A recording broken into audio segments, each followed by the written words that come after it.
今天咱们来熬一盆猪油哈，这个的话都是灌香肠吃下的这个版本肥肉，冰箱里面起码都还有4到5个这么多，先熬一盆出来再说。喏，这个标这么厚，其实这些肥肉熬的猪油哈也是特别的香的。第一步的话还是要给它切一下，还有点没有完全解冻的样子感觉，全部都切成这样大小均匀的块。等一会儿咱们再用切片机来把它切成小块的。老板也跑过来帮忙切了，太多了。这个肉好厚的膘，熬成猪油的话香得不得了。这么厚的膘。再用这个机器把肉切成薄片啊。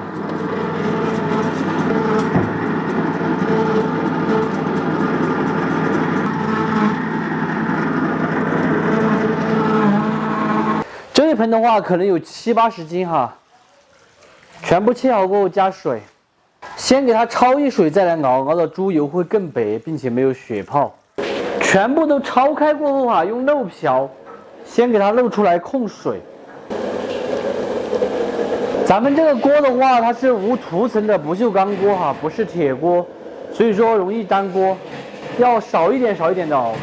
下肥肉，先来这一点，我们才哈得断，多了的话哈不断。稍微让它油多出一点之后，我们再来多放一点肉去熬，这个油慢慢的已经越出越多了，现在就可以给它陆续的加肥肉，这样子它就不容易熬糊。如果一下子加太多了，哈不断，肯定会熬糊的。咱们记住，边熬给它边加肥肉进去啊，不是说一点一点的慢慢熬。这边上已经开始出了好多的油了，你们看，一看就知道这个油绝对的是又香又白。差不多已经一直这样子连续烤了40分钟了哈，真的这个手都烤酸了，好累。加好多的油了。现在的话，整个厨房里面都是弥漫着猪油的香味。猪油快熬干的时候，给它来上一点老姜，稍微多一点，既可以去除腥味，又可以增加香味。再给它来上一点小葱一起熬。葱的话也是和姜的作用一样的，去腥增香的。葱全部都是我们自己种的这个火葱，小根的，特别的香。这个样子熬出来的猪油哈，就没得哪个说不好吃的噻，不香的噻。装猪油的这个桶里面哈，来一点干的红花椒和黄豆，增香的。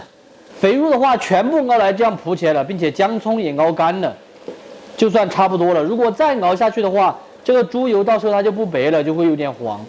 把油汁给它打出来，这个油汁的话，它既是油汁又是脆哨。拿来炒菜吃或者和面都安逸得很。这里油渣的话，可能应该都有20多斤。你们看这个油渣好漂亮，就只有把它送给邻居炒菜吃了。我们家的话吃不了这么肥的。再来一个密的漏勺过滤一下。猪油这样子熬好过后，现在你们看着它的颜色不白哈，冷却过后它就是迅白的。